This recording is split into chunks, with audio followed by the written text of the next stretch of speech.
તો Delhi Mumbai express way पर વડોદરાથી સુરત તરફ જતા હાડોદ ગામ પાસે એક ભયાનક અકસ્માત સર્જાયો, જેમાં ટ્રક અને ઠંડા પીણા ભરેલા આઈશર ટેમ્પા વચ્ચે થયેલી જોરદાર ટક્કરમાં ટેમ્પો ચાલકનું કમકમાટી ભર્યું મોત થઈ ગયું। અકસ્માત એટલો ભયાનક હતો કે ટેમ્પોમાં રહેલી ઠંડા પાણીની બોટલો રસ્તા પર વેરવિખેર થઈ ગઈ અને ડ્રાઈવરના મૃતદેહને બહાર કાઢવામાં આવ્યો હતો।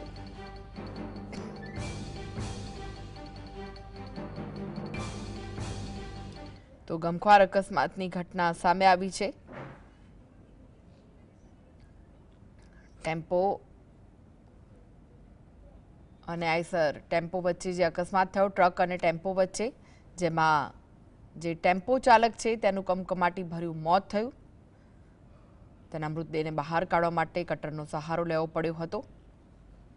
અકસ્માત એટલો પ્રચંડ હતો કે ટેમ્પોમાં રહેલી ઠંડા પીણાની બોટલો પર રસ્તા પર વેરવિખેર થઈ ગઈ હતી। તો વધુ વિગતો માટે જોડાઈ ગયા છે સંવાદદાતા રૂપેશ। રૂપેશ, અકસ્માતની ઘટના સામે આવી છે, શું વિગત છે? જે ચોક્કસ આઈસર અને ટ્રક વચ્ચે જે રીતે અકસ્માત સર્જાયો હતો, કોલ્ડ ડ્રિંક ભરેલી ટ્રકની વચ્ચે અકસ્માત સર્જાતા જે છે આઈસર ચાલક છે એનું ઘટના સ્થળે મોત નીપજ્યું હતું।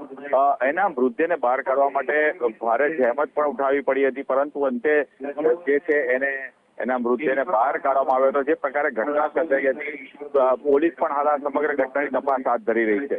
જી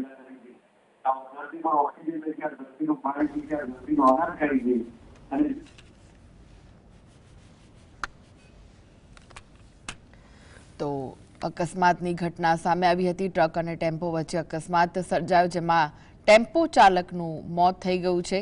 અકસ્માત એટલો ભયાનક હતો કે ટેમ્પો ચાલકની બોડીને કટર વડે ટેમ્પોને કટ કરીને પછી બહાર કાઢવામાં આવી હતી।